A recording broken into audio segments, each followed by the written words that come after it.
안녕하십니까, 알림이 황희두입니다. 지금 나오는 기사들을 보면 정말 기가 막히단 말밖에 안 나옵니다. 윤석열 부부가 비 내려도 우산 쓰지 않았다. 이게 그렇게 대단한 뉴스입니까? 그러면서 열심히 띄워주려 하는데 그만큼 다룰 만한 내용이 없으니까 저러는 거 아닌가 싶고요. 이번 주 중에 장 차관 인사한다고 하죠. 당으로 돌아가고 싶어하는 권영세 씨가 교체된다는 얘기가 나오고 있고, 다른 장관들은 바뀔 가능성이 적다. 대신 차관들을 대폭 교체할 거다. 그런 얘기와 동시에 이동관 지명도 한다는 얘기가 나오고 있죠. 민심을 전혀 반영할 생각이 없어 보이고요. 그러면서 윤핵관 버리고 한동훈과 검핵관을 내세울 거다, 이런 얘기도 나오고 있습니다. 애초에 윤핵관을 개국공신이라고 언급하는 것 자체가 황당할 따름이고요. 어쨌든 그들은 정치적 리스크를 감수하고 모든 걸 베팅했다. 그래서 대선 이후에 가장 강력한 파워 그룹으로 떠올랐다 라고 하지만, 윤핵관이라고 하면 대부분 부정적으로 생각하죠. 특히 이준석 전 대표도 계속 윤핵관을 놀리고 있는데요. 총선을 앞두고 윤핵관으로는 답이 없을 수 있으니 한동훈을 필두로 검핵관이 그들을 대체할 거란 얘기도 나오고 있답니다. 물론 이에 대해서 국힘 진영 안에서도 의견이 나뉘고 있는데요. 총선에서 검사를 대거 공천하는 건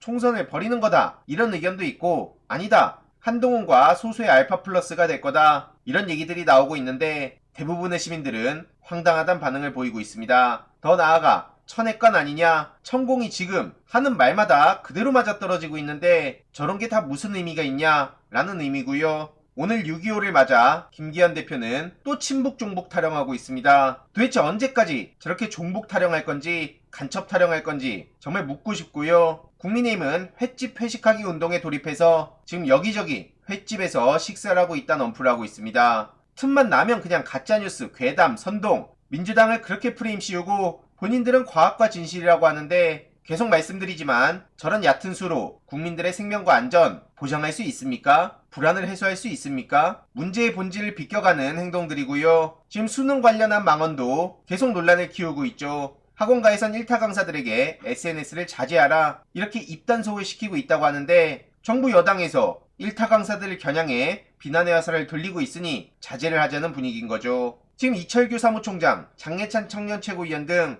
문제의 본질을 비껴가는 프레임을 씌우고 있고요. 연수입 200억이 공정하냐? 최근 이철규 씨도 범죄, 사회약 타령해서 지금 이런 얘기까지 언론에 보도되고 있습니다. 하지만 정작 이런 방향으로 가는 건 잘못됐다는 반응들이 많고요. 일타 강사들은 비밀과외하지 않는다, 세금도 철저하게 관리하고 불법 여부도 없다, 이렇게 반박하는 목소리도 나오고 있네요. 중요한 건 많은 시민들의 반응인데요. 갑자기 일타 강사를 때린다고? 일 안하고 놀면서 돈이나 받아가는 정치인들은 공정하냐? 무엇보다 김건희 씨 같은 주가 조작, 이런 문제에 대해서 목소리는 왜 안 내냐, 이런 반응들이 압도적이고요. 이해로도 박덕흠, 곽상도 같은 인간들은 정작 못 본 척 하면서 저게 뭐더라는 거냐는 반응들이 많죠. 그래서 계속 이 얘기를 꺼내면 꺼낼수록 국민의힘 내로남불만 부각되는 거고요. 지금 이낙연 전 대표가 국내에 돌아왔다 해서 언론에선 이재명 대체, 총선 역할, 이런 식으로 띄워주고 있는데, 어제 글로도 남겼지만 정말 택도 없다는 생각밖에 안 듭니다. 여기에 간 국회의원들도 일부 있다고 하는데 할 말이 없고요.